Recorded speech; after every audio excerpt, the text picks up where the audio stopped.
Kami coba ingatkan tentang doa Nabi sallallahu alaihi wasallam dalam setiap kesempatan pasca salat yang tersebut dalam hadis riwayat Ibnu Majah itu nomor hadis 925 bahwa Nabi sallallahu alaihi wasallam senantiasa berdoa memohon kepada Allah dalam 3 hal dengan kalimat yang singkat tapi isinya begitu padat. Allahumma inni as'aluka ilman nafi'a wa rizqan thayyiban wa amalan mutaqabbala.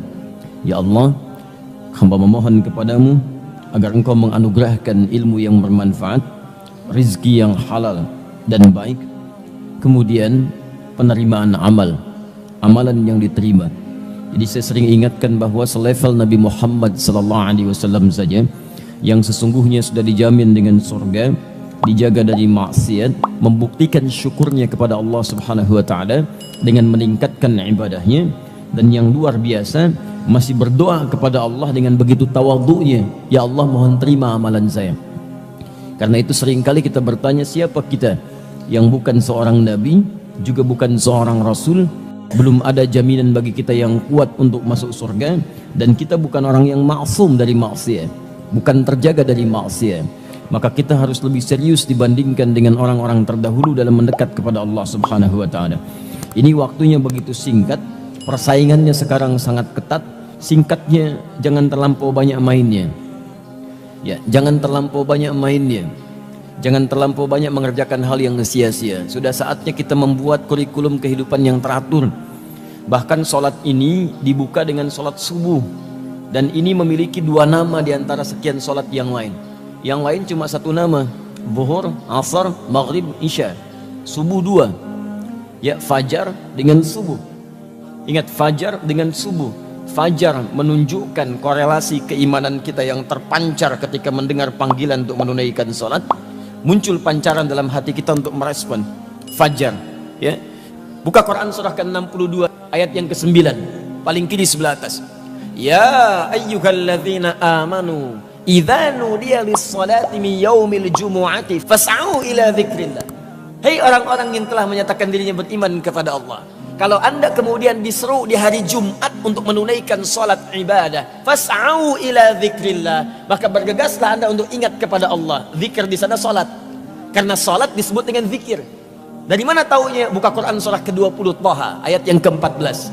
Allah menyebut kepada Musa alaihi salam untuk menetapkan Allah sebagai Rabb, menyembahnya dan tunaikan bukti penyembahan itu dengan sholat, disebut zikir. Kata Allah, innani anallah la ilaha illa ana fa'budni wa aqimis salata li dzikri wa aqimis salata li dzikri.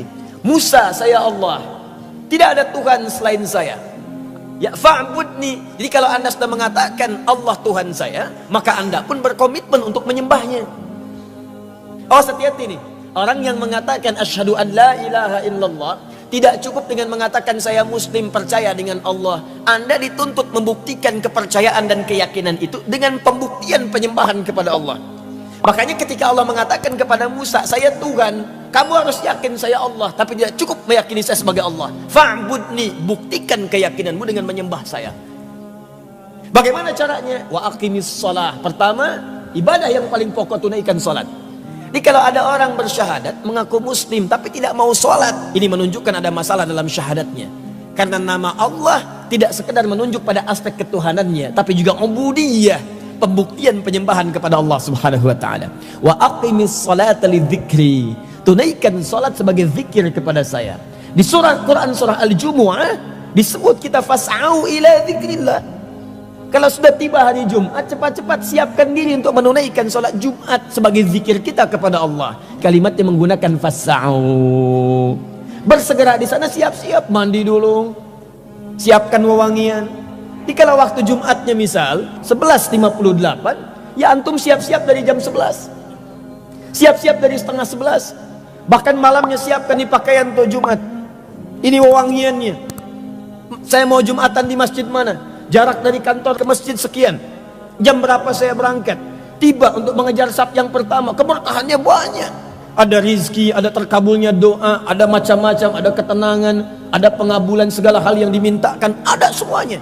Makanya saking pentingnya dan manfaatnya Jumat itu diminta antum bersegera. Bukankah kalau ada pengumuman mengatakan kepada Anda, di Masjid Al-Azhar besok ini akan ada pembagian bonus. Bonus untuk setiap yang datang ngambil saf pertama, masing-masing mendapatkan 10 juta. Kalau jamnya ditetapkan 11.58, pembagian jam 12 ya. Untuk saf pertama aja 50 orang pertama. Saya tanya, antum datang jam berapa? 98, nggak akan kebagian, nginep antum di masjid.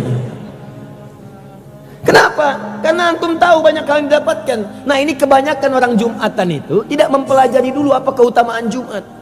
Karena dia tidak mempelajarinya, maka dorongan motivasinya itu agak kurang untuk datang dan mengejar keutamaannya. Itu persoalannya. Padahal Jumat itu nanti diiringi dengan kalimat-kalimat yang indah.